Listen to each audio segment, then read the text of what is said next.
The following is a production of DallasCowboys.com and the Dallas Cowboys Football Club. How about them Cowboys? Yeah, go Cowboys! This is Mick Shots, streaming live on DallasCowboys.com and the official Dallas Cowboys app. Now, here are Bill Jones, Everson Walls, and Mickey Spagnola. There will be no fight song on this Monday here inside the SWBC podcast studio. There will be no Everson Walls either. You know, when the tough gets, how's that go? When the tough gets going, when the going gets tough, the tough get going, and Everson got going. Yeah. So you've got myself, Bill Jones. You've got the star of the show, Mickey Spagnola. But we also have, filling in for Everson Walls, the six-time Pro Bowler, Nate in Frisco. And I can't wait to hear what Nate has to say, not only about Sunday, about going forward for this football team. Hello. How are we on the day after? Great. I am super. Good. One thing that Nate and I did a good job yesterday. yes. You knocked it out of the park. And so, are you waiting for our comments for the game? You can go first. No, in honor of namesake Mick Shots, give us your opinion, Mick.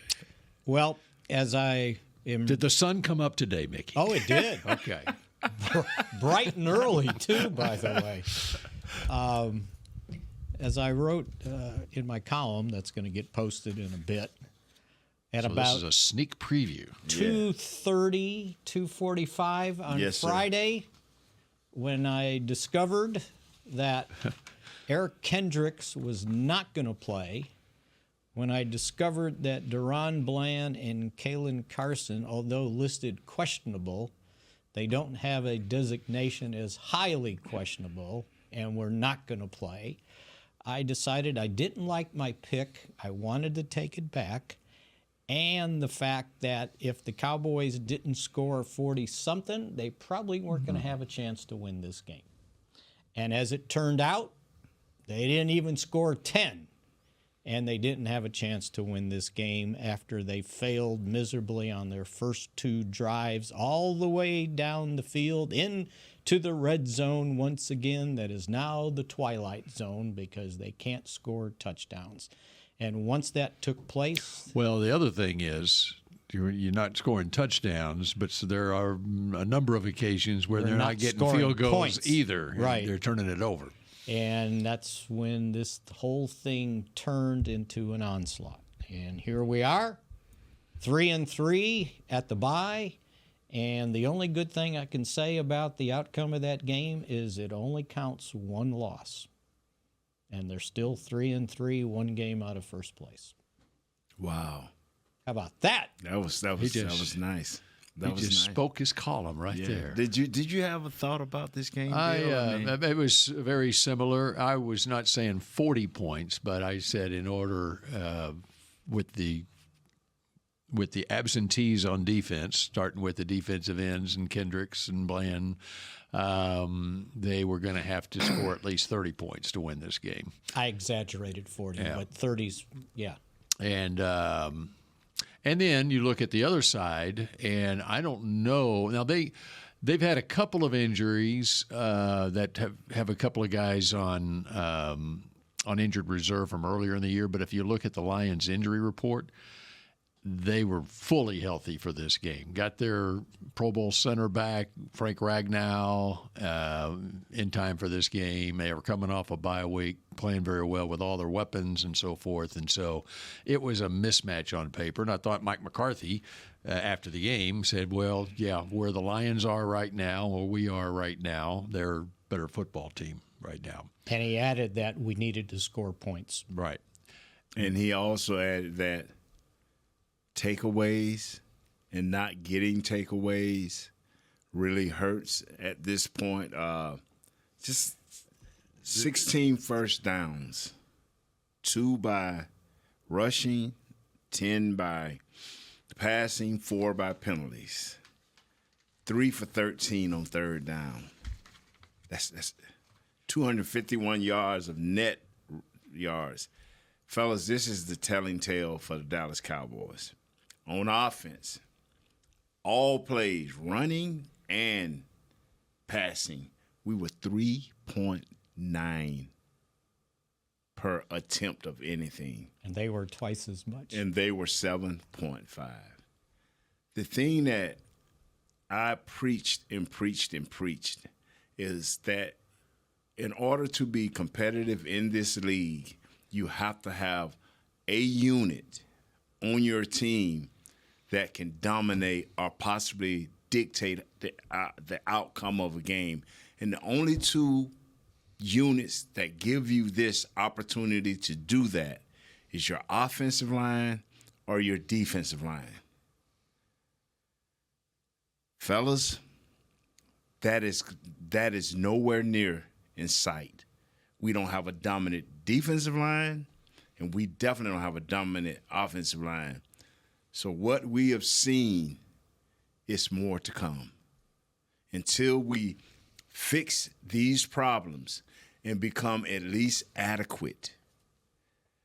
And our quarterback cannot do this alone. I don't care what you think of Dak. Dak needs to calm down and just throw it to the open receiver. And that's right. Don't force. You cannot be concerned that you're injury depleted on defense. Yes. And try to make up for that by doing things beyond basically what the defense is giving you. Out of character. Mm-hmm. And let me add one thing to what you said. When you pointed out they had 251 total yards, 83 of them came their last two possessions. I know. So really, when the game was sort of being played, they had 168 total yards, period. And the 5 turnovers, 3 of them were of significance. One was an interception late when you're desperate, and another one was a fumble by a rookie who caught his first NFL pass, and he fumbled it. Well, even Dak's second interception. I mean, Dak's interception, Cooper Rush's interception, and the Flanoy, the game was long decided. Right, so throw out those 3. Yeah, right. 3 of them. Yes. The thing that this is what bothers you. Basically, the same interception a week ago was the interception this week. And Dak shouldn't. He's been around enough to know no matter what your number one receiver wants or desires, if it's not there, be wary of it. Because check this out. The corner had the flats that was 10 yards ahead of him. He played the situation like Dak's going to throw it. He's going to force this to CD. And he just act like he was going to cover the guy coming out into the flats. Well, that was the guy to throw to. But Dak should have at least, and he admitted afterwards, in the interview, that he needed to hold that guy by looking at Tolbert in the flat at the line of scrimmage. And he got in a hurry. And he hurried himself, and he didn't hold the corner, and he dropped back into the end zone off his guy to intercept the pass. Go back and look at it. But he could have, if he would have thrown it to Tolbert, it would have been a first down, if nothing else. That is what I'm saying. But he rushed himself. He could have rushed all day. I'm talking about what the defensive player was. He could have looked. This guy, if you go back and look at him, he had already sold out to this corner had already sold out. It's no way he could have got there. Even if Dak would have looked at him, he wasn't looking at Dak. He was dropping back. Right. So it don't matter what Dak would have did. The safe and secure play, and that is what Dak has got to get back to, was that flat. Mm-hmm. That was the only play he had. And you got to, and I hope I'm not jumping ahead. Get greedy. Yes, and you got to be willing to dink and dunk for the life of your defense. Right. And to keep your tight end involved. Star Sports Tours is the only official fan travel partner of the Dallas Cowboys, offering exclusive game weekend travel packages, with pregame sideline access and photo ops with current players, cheerleaders, and Cowboy legends. You want to stay at a team hotel, attend the best tailgate party in Texas, tour the Star, and talk X's and O's with me, Everson Walls? With Star Sports Tours, you can. Visit cowboystravel.com to book your travel package today. Hey Cowboy fans, I'm Dak Prescott, quarterback of the Dallas Cowboys. But lately, I've been learning a new game, crypto. Sound confusing? Don't worry, even us pros were rookies in crypto once. That's why I trust blockchain.com. They make crypto easy. No confusing jargon, just the tools to help you win. Prescott keeps it, slides with a first down. Invest like your icons, where everyone is a rookie in crypto with blockchain.com. Perfect throw, my goodness. Wow, did he ever thread the needle. Visit blockchain.com/Cowboys to get started. Hey y'all, Matt Pittman of Meat Church here. With football season kicking off, I'm already gearing up to bring the smoker back to AT&T Stadium for some epic tailgates. But with that Texas heat, it's crucial to keep my beer hand cramping cold. That's where Yeti's insulated Colster can cooler comes in clutch. This year, you can even get them with the iconic star engraved on the side. Licensed Yeti Cowboys gear is now available at Stadium Pro Shops, concessions, and on Yeti.com. Check it out today. Yeti, official cooler and drinkware of the Dallas Cowboys. Miller Lite is brewed with great taste and only great taste. The Miller Brewing Company would like to issue a correction. Miller Lite is brewed to be less filling. What are you doing here? Miller Lite tastes great. Look, I'm just reading the script. It says less filling. That's not what my script says. Well, mine says. We'd like to apologize for the previous announcers. Miller Lite is in fact less filling and tastes great. Time to shine, legal guy. Celebrate responsibly. Milwaukee, Wisconsin. Beer. 96 calories and 3.2 grams carbs per 12 ounces. Fewer calories and carbs than premium regular beer. Back to Mick Shots.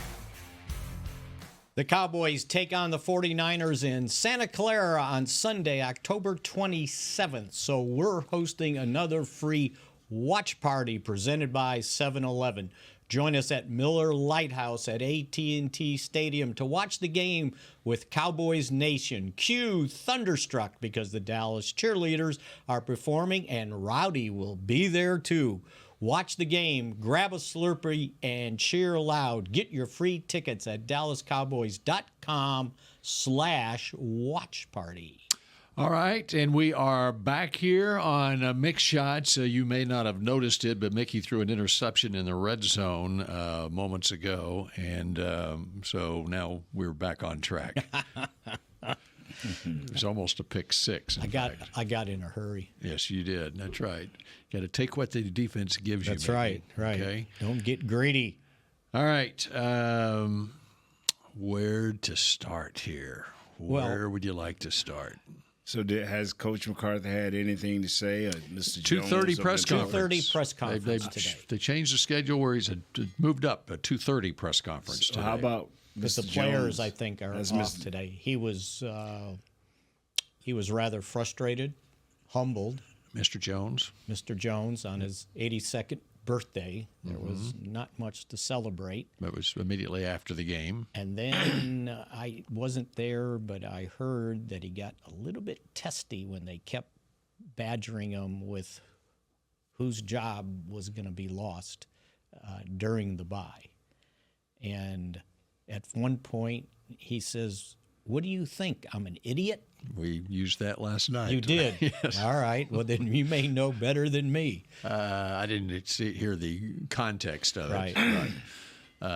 Yes. In fact, and let's clear this up, too. They're 3-3, right? The only time in this franchise's history they changed coaches mid-season, it was 2010. They were 1-7. And, oh, by the way, got beat by McCarthy's Packers by 38 points. It was a little bit different back then. The thing that is overwhelming for this team, and no one is bringing it up, and I don't know why. I've heard a couple of my compadres, guys that know a little football, we changed coaches defensively, and the players that are there have not played in this system. And what I mean by that is our tackles are two gap in tackles. Even though they may have a gap at certain times, you're asking guys to be more precise with their hands, to hold off blockers, to eat up blockers. That is not who Osa is. Osa is a penetrating, up the field, playing a single gap at all times, tackle, 3 technique. Mozzie is still in the stages of learning. Lindell Joseph is getting more and more. He turned 36 Thursday. But he's getting more and more into football shape. And now you're asking guys that were Golston, Watts. These are backup players, fellas. And so now you're asking guys to play what they are not used to playing. And so this is the result. Even though years and years of teams beating us with the run, it's even worse now because you have a coach with a different system, with a different discipline that he's trying to teach. Our corners don't even play the same. People are like, our corners are getting beat. They don't even play the same style of football that they were accustomed to playing. And on the edge, your edge rushers, you're down Parsons, Lawrence, Nealon, Sam Williams. And at linebacker, you're down Kendricks. Yes. And so you've got Overshown, who's got loads of potential, playing his 6th NFL game. In a new defense, Damone Clark in a new defense, who didn't play any snaps. Who played okay last night. And he played no snaps last week. And Leofau is another one who's a rookie playing his 6th NFL game. I keep combining his first and he got hurt and came back and played, by the way. So you basically had 2 rookies and a third-year linebacker who played his first full season last year, Clark. Right, because his rookie year he was hurt. He didn't get back till late in the season, and you were relying on 3 guys off the practice squad that now are playing in the game. Lawson, Oguarie, KJ Henry was on Cincinnati's practice squad. Right. You just signed him off of there. Signed him. Right. Things, and by the way, you're playing against the highest scoring team in the league that has continuity from the last 2 years, not just the last year, with 4 former first-round draft picks on their offensive line. And it showed because they were getting knocked off the line of scrimmage. And I don't make apologies. I just tell you what I see. I tell you what I know. And there's no way in the world that the number 1 offensive line in my status, because I made them number 1 from watching them against the Rams in overtime, run 8 straight times down the field for a touchdown. I never forgot that. And I told everybody on my show that I do, I say, I'll bring this back up. When you have a unit that is dominant as this offensive line is, and you are asking for young guys / perennial backups to stop that is a no can do. That's why I had to put all my marbles on the offense, even though we got young guys on the offensive line and we got a mixed match of guys. But I still you had to put your belief somewhere, and it was in.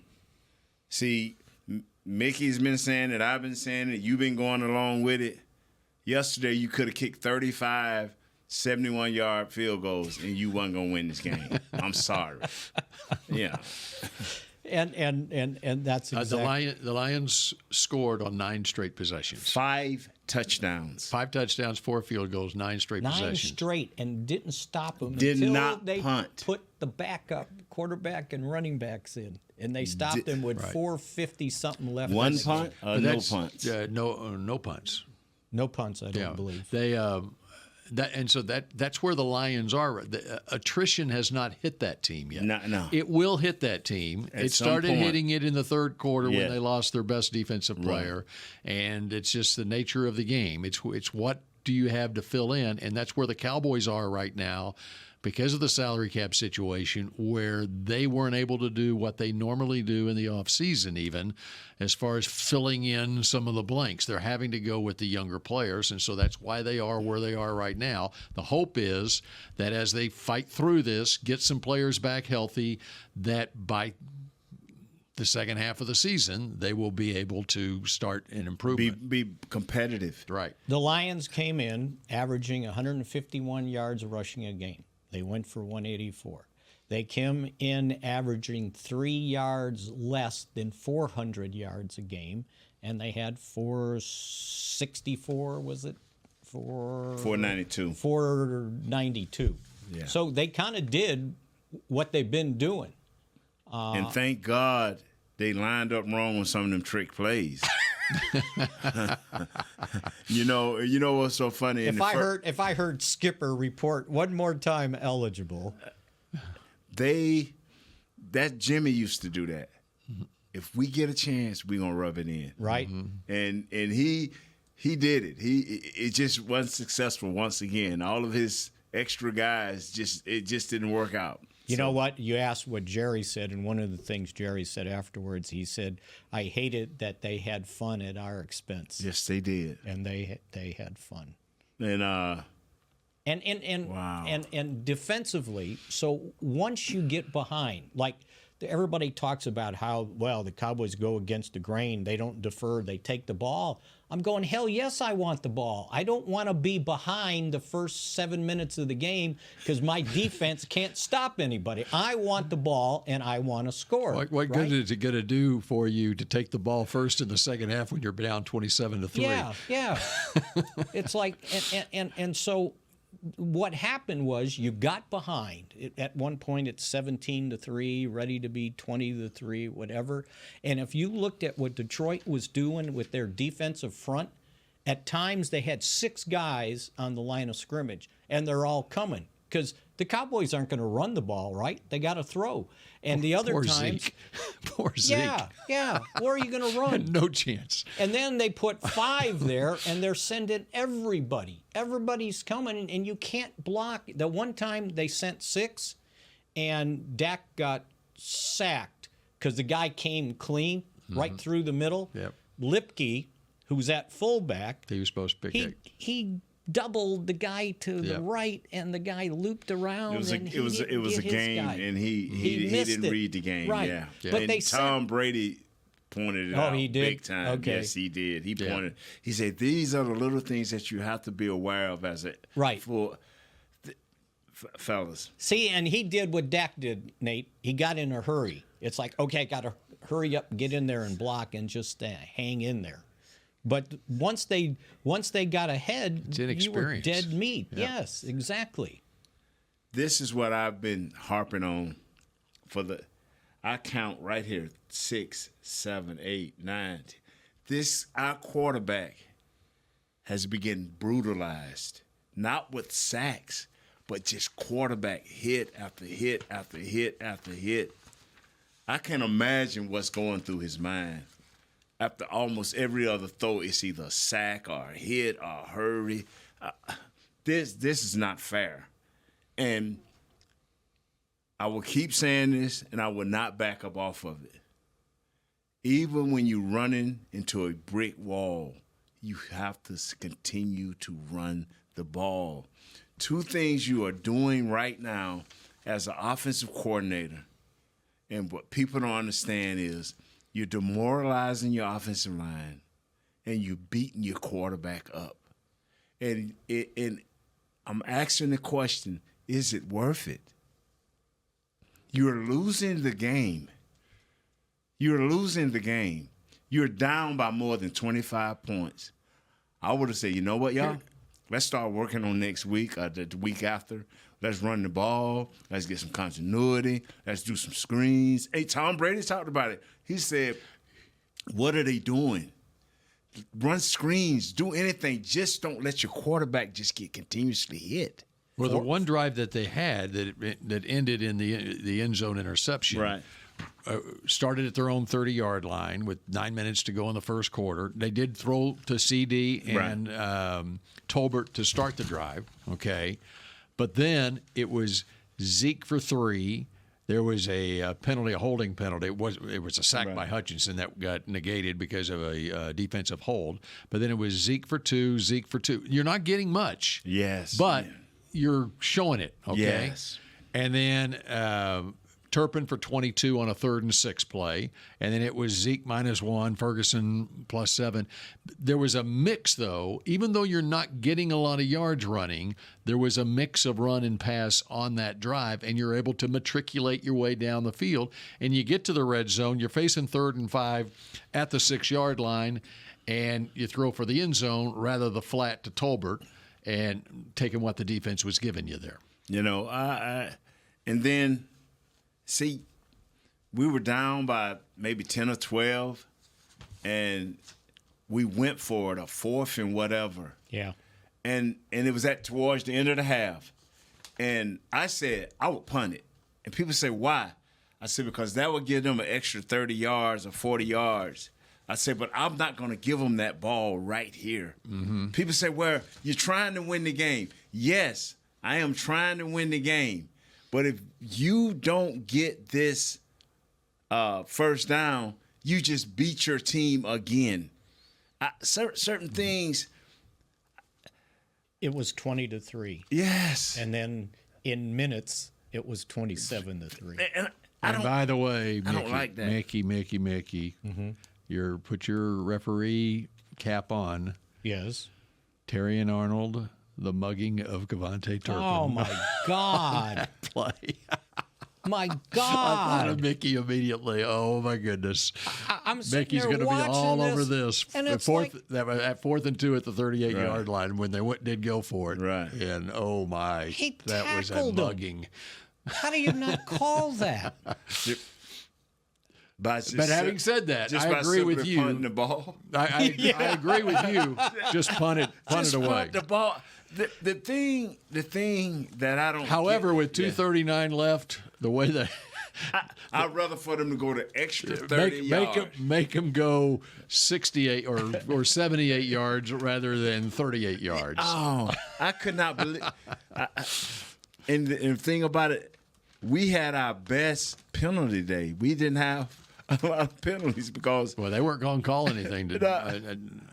Even against the Cowboys early in the game, the pass that was complete, Oruwariye, that was an obvious interference, which they did not throw the flag on, but it was a catch by the Lions.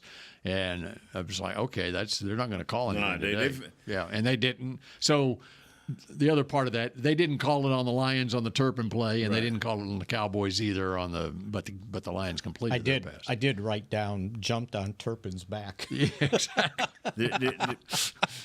But it was 20-3 at that point. Yeah, right. You know, and everybody, like I said, everybody like numbers. I got numbers. You know, everybody got numbers. None of them favor the Cowboys. But when you realize, like Coach realized, when I go back to this, I was so mad after the first Rams practice scrimmage. And I told everybody that would listen, I said, y'all, we just got beat up in practice. What do you mean? Their tempo was so much better than ours, and by the end of practice, we caught up to them. But you were at our practice facility, and you were getting all over us. And then they came a second time, and I watched 7-on-7 or whatever you call it, and their corners was coming up, nailing our receivers. And I look over on our defensive field, and we tapping them. Aggression is something that builds. Physicalness is something that you build and work on. People say you either got it or you don't know. No. Jimmy helped change us. Now, you do bring in players like Charles Haley. You do bring in players like Eric Williams. Even a Michael Irvin is physical wide receiver. Yeah, you set the culture. Right. But you can't sit there and that bothered me. That bothered me then. That bothered me now. You are going to have to, as a player, I'm finishing this guy. As an offensive lineman, I was always a physical guy. I always was a mauler. But when I saw Big E, I understood what it was to finish a guy. All right, hold that thought because I want to get back because we've got a 6-time Pro Bowl offensive lineman. Finish out the show. Let's talk about the offensive line when we come back on Mick Shots in a moment. Don't shoot. The Medal of Honor is our country's highest military award for valor in combat. More than 40 million individuals have served in the armed forces since the Civil War. Fewer than 4,000 have received the Medal of Honor. The National Medal of Honor Museum will be a place to preserve these legacies and inspire America. It's being built right next door to the Dallas Cowboys in Texas. Help us honor our country's greatest heroes. Learn more and get involved at mohmuseum.org. Hey y'all, Matt Pittman of Meat Church here. With football season kicking off, I'm already gearing up to bring the smoker back to AT&T Stadium for some epic tailgates. But with that Texas heat, it's crucial to keep my beer hand cramping cold. That's where Yeti's insulated Colster can cooler comes in clutch. This year, you can even get them with the iconic star engraved on the side. Licensed Yeti Cowboys gear is now available at Stadium Pro Shops, concessions, and on Yeti.com. Check it out today. Yeti, official cooler and drinkware of the Dallas Cowboys. Hey Cowboy fans, I'm Dak Prescott, quarterback of the Dallas Cowboys. But lately, I've been learning a new game, crypto. Sound confusing? Don't worry, even us pros were rookies in crypto once. That's why I trust blockchain.com. They make crypto easy. No confusing jargon, just the tools to help you win. Prescott keeps it, slides with a first down. Invest like your icons, where everyone is a rookie in crypto with blockchain.com. Perfect throw, my goodness. Wow, did he ever thread the needle. Visit blockchain.com/Cowboys to get started. Star Sports Tours is the only official fan travel partner of the Dallas Cowboys, offering exclusive game weekend travel packages with pre-game sideline access and photo ops with current players, cheerleaders, and Cowboy legends. You want to stay at a team hotel, attend the best tailgate party in Texas, tour the Star, and talk X's and O's with me, Everson Walls? With Star Sports Tours, you can. Visit cowboystravel.com to book your travel package today. Back to Mick Shots. Celebrate the best of the autumn season with Wrangler Fall Fest at the Star in Frisco. Join us on Saturday, October 19th for a day full of fun for the entire family. Enjoy live country music, hang out in the beer garden, and compete in Western-inspired games. Plus, capture fall photo ops, savor seasonal bites, and enjoy Wrangler shopping. Admission and parking is free. Visit stardistrict.com for more info. All right, just a few minutes left here on a Monday edition of Mick Shots, and we have Nate Newton with us. Everson Walls couldn't be here today. By the way, Everson will be on at 2 o'clock tomorrow and Wednesday. Right, and he was doing some NFL CT testing today. CTE testing. And it was going to last longer. And, oh, by the way, before we get to the offensive line, I wanted to point out you were talking about how you brought in Charles Haley and you kind of want some guys that are a little off center. That also was supposed to be Sam Williams because he's a little bit off center, as you could see on the penalties he had on special teams. The thing though, Mick, that I try to tell people is, like, even with this kid number 13, Overshown, until we get some blood, sweat, and tears on the field, I just don't know about Sam. I really don't. I'm not going to say anything good or bad, but we need to see him. Just like we need to see. We know, I promise you, if Overshown had a little bit better defensive line, he would be unstoppable. Mm-hmm. Just by looking at the film of his speed and his ability to react, if we just had a half a defensive line, him and Kendricks probably will have 30 tackles apiece.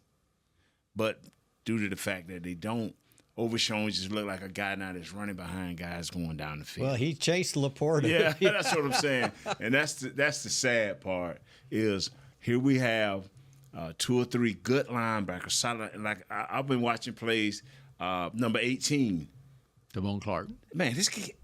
I know. This kid can play. What happened was he got displaced because they were trying to use him outside. Yeah. He's not outside. He needs to be in the middle. This kid got something to him. See, when you change coordinators, and he drafted a guy in the 3rd round, he's going to give. I don't want to mess up this kid. I've messed it up. Luafau. I've messed this kid name up enough. He wants him to play. Just go Marist. Okay? Yeah, Marist. They want Marist to play. They brought Kendrick as this guy. So those 2 guys are going to play.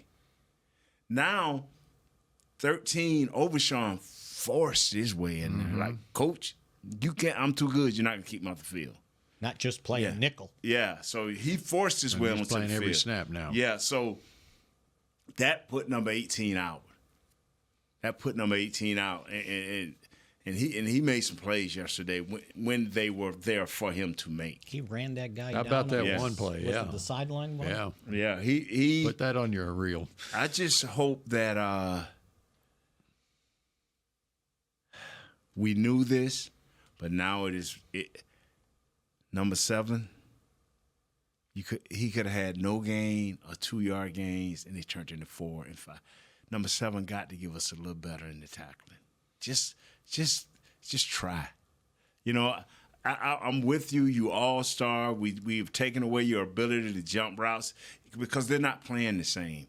Because there's no 3rd and 20, 3rd and 15, 3rd and 10. Everything is our 1st and 2nd down is terrible. We did well on 3rd down, but our 1st and 2nd down. That's one of the things that I've liked about Bland is his run support. Yes, you know. Yes, from day one. So we don't have a dominant unit, and until we do, we will. And y'all want to ask me something about the offensive line? Okay, so quickly, I got to be quick. Right, and Tyler Guyton didn't play, even though Tyler Guyton was active for the game.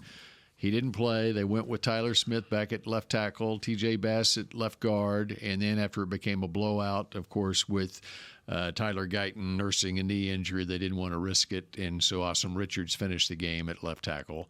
So, but in general, on the offensive line, as we get into this bye week and now San Francisco next week, what are you seeing needs to happen on that offensive line? Go back to your original settings. With Guyton at left tackle, Tyler Smith at left guard. Yeah, you got to ride like that. That is what you want. That's what you have to do. The mix in this thing, fellas, and the still has to play better. I'm gonna give Guyton a whole year to learn, and so next year I'll be judging him hard. But still has to play better. Everybody talking about the right guard. The right guard is 800 years old. He's on his last leg, and he still plays okay.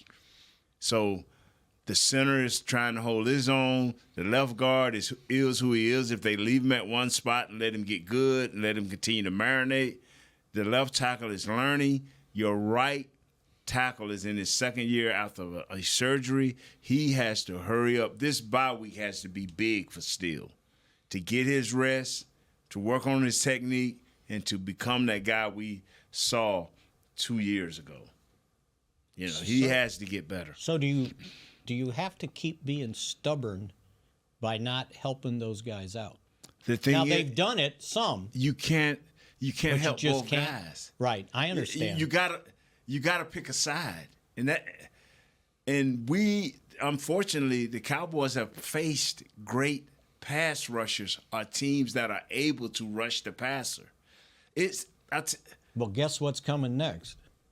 If we don't run the ball at all, you take average pass rushers and make them great because they don't have to defend nothing else. Mm-hmm. And that's what. And if you're falling behind by 2 touchdowns. And you know what? And you said it 3 weeks ago. Whenever the Cowboys get 14 points down, we lose anyway. Mm-hmm. Stick to the game plan. Run the ball, son. Because we lose anyway. People are like, oh, you ain't trying to win. No, I'm trying to protect that $60 million quarterback, and I'm trying to protect the mental state of my left tackle and my center. Yes, I got something a little bit bigger right now. You have to assume the old New York Giants philosophy when they knocked off the Cowboys in the 2007 playoffs, where you just keep it keep it a tight game going to the fourth quarter and try to win it in the fourth quarter. Yes. Where you can't let them get away from you. Yes. When you fall behind like that. I Well, mean, you have to assume that underdog mentality. Yeah. In that game, the Giants basically said, your speed doesn't scare me,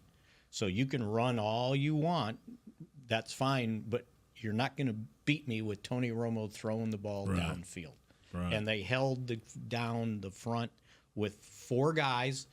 Marion Barber, what did he do? He had 100 yards at halftime, and they're like, go ahead. You're like a starving man eating yourself to death. Right. Wow, Mick.